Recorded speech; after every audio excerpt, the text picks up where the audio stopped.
नमस्ते साथियों। प्रत्येक गृहस्थी व्यक्ति हमेशा चिंतित रहता है कि उसके बच्चे अक्सर बीमार होते रहते हैं। और हम सब जितने भी लोग हैं जो घरों में रहते हैं, चाहे वो गृहस्थी भी नहीं है, सभी इस चीज़ को लेकर चिंतित रहते हैं कि किसी के भाई के बच्चे बीमार हैं, किसी की बहन के बच्चे बीमार हैं, या किसी के चाचा ताऊ के बच्चे बीमार हैं। इस तरह की चीज़ें बहुत चलती रहती हैं और ये बहुत सामान्य सी बात है। आज के खान पान के आज जैसा खान पान है, जैसा हमारा परिवेश है, रहन सहन है, इसमें बीमार होना स्वाभाविक है। इसमें बहुत सारी खुद की हमारी भी गलतियां होती हैं। मैं इसी चीज़ को लेकर के कि बच्चों को बीमारियों से कैसे बचाएं, और बड़े आदमी भी, इसमें बड़े आदमियों को भी मैंने इन्वॉल्व किया है कि उनको भी हम बीमारियां को से कैसे दूर रख सकते हैं।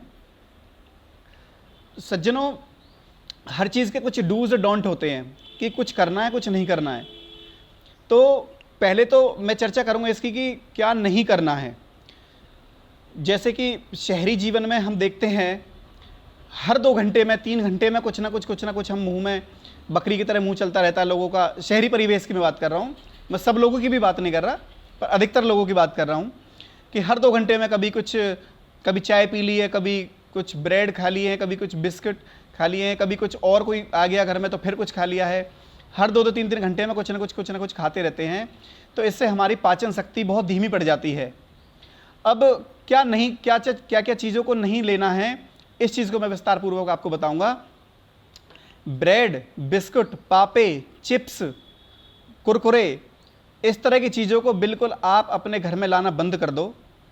कुछ लोग इसलिए भी लेकर के आते हैं क्योंकि बच्चे जिद करते हैं, बच्चे मानते नहीं, क्योंकि हमने बच्चों को सालों साल जब से वो 1 या 1.5 साल का हो जाता है बच्चा, तब से उनको वो चीज़ें खिलाते रहते हैं दुकानों से ला करके।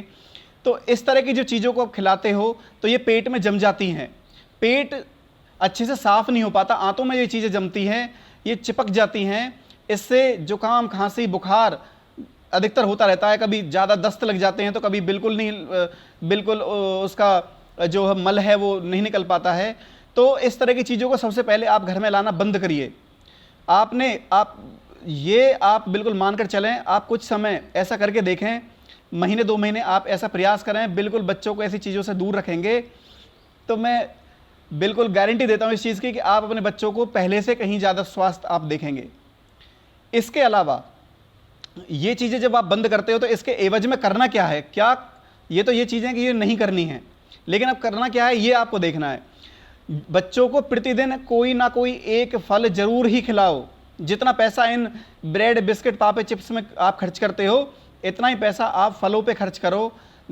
चाहे आप दिन में एक फल खिलाओ, चाहे बच्चे को एक ही केला खिलाओ या कोई एक ही सेब खिलाओ, लेकिन ज़रूर खिलाओ। आप प्रयास ज़रूर ज़्यादा से ज़्यादा करो, नहीं तो कम से कम हफ्ते में कम से कम 5 दिन आप खिलाओ।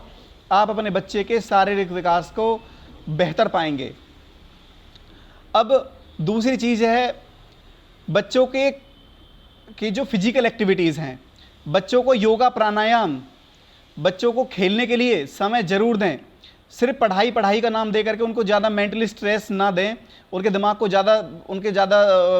उनके बच्चे जैसे कोमल होते हैं ऐसे उनका दिमाग भी कोमल होता है। तो बच्चों के दिमाग को प्रेशर कुकर ना बनाएं, उनको बिल्कुल एकदम साधारण उनको रखना है। साधारण व्यवहार के साथ में उनको खेलने कूदने का समय भी देना है पढ़ाई के साथ साथ। अगर आप पढ़ाई के साथ साथ खेलने कूदने का समय नहीं देते हो बच्चों को, या खुद आप उनके साथ समय नहीं बिताते हो, तो बच्चे स्वाभाविक ही मानसिक तनाव में आ जाएंगे और ये कहीं ना कहीं उनके स्वास्थ्य को भी प्रभावित करेगा। यही चीज़ें बड़े आदमियों के साथ हैं।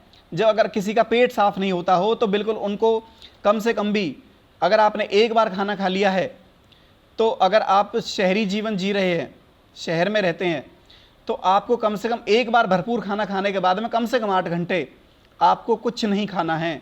अगर कुछ पेट में जाता है तो सिर्फ पानी जाना चाहिए जब भी प्यास लगे। और इसमें भी प्रयास करना है कि जब आप खाना खा लोगे तो उसमें भी 1 से 1.5 घंटे बाद कम से कम पानी पिएं।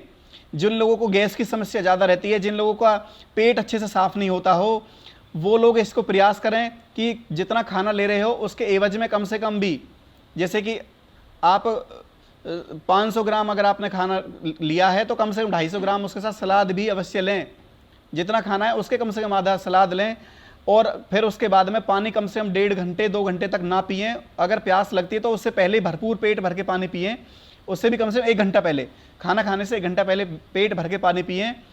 तो अगर आप ऐसा प्रयास करोगे तो आपको गैस आदि की समस्या बिल्कुल नहीं रहेगी, आपका पेट नहीं निकलेगा, चर्बी नहीं बढ़ेगी, चर्बी नहीं बढ़ेगी तो आपको डायबिटीज़ जैसी बीमारियां भी नहीं होंगी।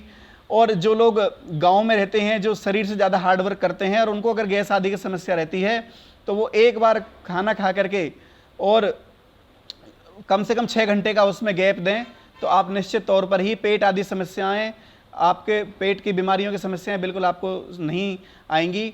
तो आप बच्चों को भी ऐसी चीज़ों से दूर रखें जो उनको बार बार, जैसे पैकेट बंद जो चीज़ें आती हैं वो आप उनको ना खिलाएं, और थैली का दूध तो बिल्कुल ना पिलाएं, या थैली के बने दूध से उनको कोई भी चीज़ उनको ना दें। अगर आपको दूध कोई दूधिया का मिल जाता है तो ठीक है, और उसमें भी प्रयास करें, अगर गाय का मिल जाता है तो सर्वोत्तम है।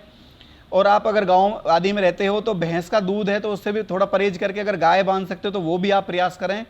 तो आप ज़रूर अपने बच्चों के शारीरिक और मानसिक विकास में आप जो अलग से चीज़ों को देखोगे, बहुत ज़्यादा उनका जो मानसिक लेवल ऊपर जाएगा, उनकी याददाश्त बढ़ेगी, पढ़ाई में भी अच्छा करेंगे, उनको रोग भी नहीं होंगे, हड्डियाँ मजबूत होंगी, शरीर बलिष्ठ होगा।